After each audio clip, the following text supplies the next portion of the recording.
Exams का season है और पढ़ाई बहुत करनी है, तो बेल आइकन दबाइए और चैनल को सब्सक्राइब कीजिए, वरना जो है माता रानी कृपा नहीं देगी आए।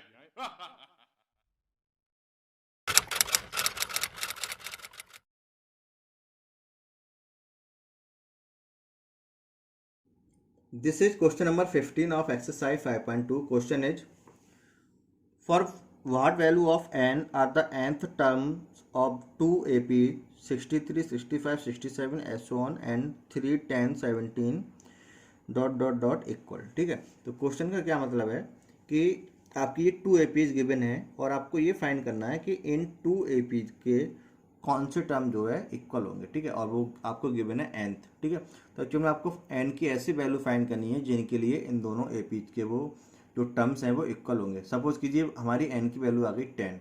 ठीक है, तो फर्स्ट एपी का जो 10th टर्म होगा, सेकंड एपी का 10th टर्म वही होगा, मतलब दोनों की वैल्यू क्या होगी, सेम होगी।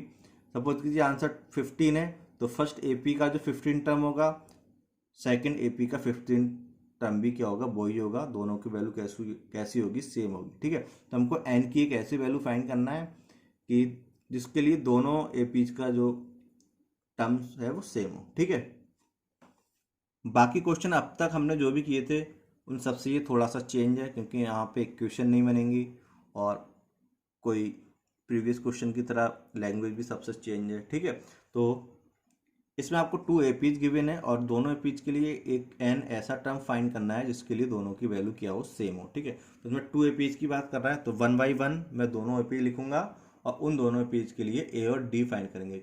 ठीक है, क्योंकि बिना ए और डी के हम इन क्वेश्चंस को सॉल्व नहीं कर पाएंगे। मोस्टली क्वेश्चंस में हमें ए और डी तो फर्स्ट ऑफ ऑल फाइंड करना ही है। ठीक है, और एपी गिवन है तो ए और डी फाइंड करने में हमें कोई प्रॉब्लम नहीं होगी। ठीक है, तो मैं लिखूंगा फर्स्ट एपी, क्योंकि आपको उसमें 2 एपी गिवन है तो उसको मैंने फर्स्ट और सेकंड से नॉमिनेट किया। ठीक है, तो फर्स्ट एपी है 63, 65,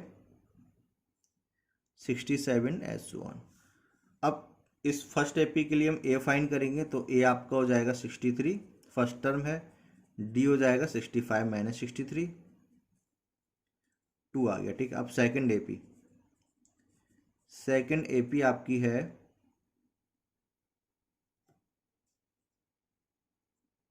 3, 10, 17 ऐसे ऑन। ठीक है, अब इसके लिए फर्स्ट टर्म ए आपका क्या होगा 3 और डी आपका क्या होगा 10 माइनस 3 7।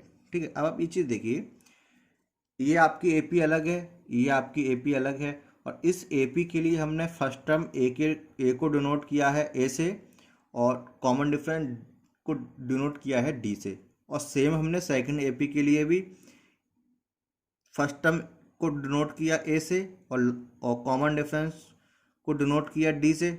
इसका मतलब इसमें भी ए डी वर्ड यूज हुए, ए बी लेटर यूज हुए, और इसमें भी ए और डी लेटर यूज हुए।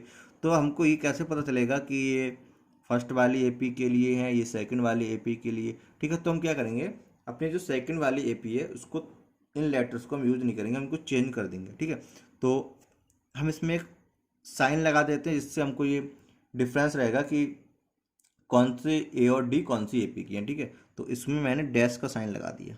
ठीक है, ए डैश डी डैश, तो ये ओनली ए और डी हैं लेटर, और इसके लिए हमने सिंबल क्या यूज करें, ए डैश डी डैश। ठीक है, तो ये फर्स्ट एपी के लिए, सेकंड एपी के लिए। अब हमें कोई भी कन्फ्यूजन नहीं होगी। ठीक है, तो कहीं भी आपके जब 2 एपीज गिवन हो और वहाँ पे हमें ए और डी फाइंड करना हो, तो हम अलग अलग जो है इस तरह से यूज कर सकते हैं, डैश लगा के या फिर 1 2 यूज करके। ठीक है, तो इसको आप ऐसे भी लिख सकते थे A1 D1 A2 D2, या आप इसको डैश और एक विदाउट डैश करके भी रिप्रेजेंट कर सकते हैं। ठीक है, नाउ उसमें गिवन है कि कोई एक आपका एन ऐसा टर्म है जो दोनों एपी में कैसा है, इक्वल है, मतलब कोई nth टर्म दोनों में इक्वल है, और nth टर्म के लिए हम किससे यूज करते हैं, किससे डिनोट करते हैं, ए एन से। तो यहाँ मैं लिखूंगा फर्स्ट एपी के लिए ए एन इक्वल होगा सेकंड एपी के ए एन के। ठीक है, तो ये फर्स्ट एपी के लिए हो गया, ये सेकंड के लिए, तो सेकंड के लिए मैं डैश का यूज कर रहा हूँ, तो यहाँ पे मैंने लगा दिया ए एन डैश। ठीक है, तो इसका मतलब क्या हो गया कि कोई आपकी जो फर्स्ट एपी है उसका nth टर्म इक्वल है सेकंड एपी के nth टर्म के, क्योंकि वैल्यू तो दोनों की सेम होगी। अब इन्हीं की हेल्प से हमें जो है एन की वैल्यू फाइंड करनी है, तो हमें पता चल जाएगा कि वो कौन सा टर्म है जो एक्चुअल में इक्वल है, ठीक है। तो इसके लिए यूज होगा a plus n minus one into d, but यहाँ पे मैंने डैश यूज किया है तो हम लिखेंगे a dash plus n minus one into d dash. N दोनों में सेम है तो एन पे हमने कोई भी डैश नहीं लगाया, ठीक है। अब वैल्यू पुट करेंगे तो ए की वैल्यू है 63 प्लस एन तो फाइंड ही नहीं है, वो तो हमें फाइंड करना है, और डी की वैल्यू है 2, ठीक है। ए डैश की वैल्यू 3 प्लस एन तो फाइंड करना है, और डी की वैल्यू क्या है, डी डैश की वैल्यू है 7, ठीक है। अब हमें इनको सॉल्व करना है, तो हमें एन फाइंड करना है, तो एन वालों को हम एक साथ लेके आएंगे और विदाउट तो एन वाले को एक साथ लेके जाएंगे, ठीक है। तो एन वालों को हम इस साइड पे लेके आएंगे तो ये हो जाएगा n minus one into two, और इस एन को भी इधर लाएंगे तो माइनस का एन माइनस वन। चलो आप इसको एक स्टेप पहले और सॉल्व कर लीजिए, ठीक है, आपको कैलकुलेशन थोड़ी इजी हो जाएगी। तो ये 63 मैंने एज इट इज लिखा और इसको मल्टीप्लाई करके सॉल्व कर लिया। सॉल्व नहीं करेंगे मल्टीप्लाई करके तब भी आपको हो जाएगा, ठीक है, बट मैं मल्टीप्लाई करके इसको सॉल्व कर रहा हूँ। तो ये हो जाएगा 2n, 2 की n से मल्टीप्लाई हुई, 2 की माइनस वन से मल्टीप्लाई होगी -2 इजिकल टू, ये आपका एज इट इज लिखा जाएगा 3 प्लस 7 की n से मल्टीप्लाई 7n माइनस वन से मल्टीप्लाई -7। अब हम n वालों को एक साथ लिखेंगे, बाकी सबको एक साथ लेके जाएंगे, ठीक है। तो ये 2n इस साइड पे रहेगा, ये 7n भी इस साइड पे आ जाएगा, बाकी सब इस साइड पे जाएंगे, 3 यहीं रहेगा, -7 यहीं रहेगा, और ये 63 इधर आके माइनस का हो जाएगा, और ये 2 प्लस का हो जाएगा, ठीक है।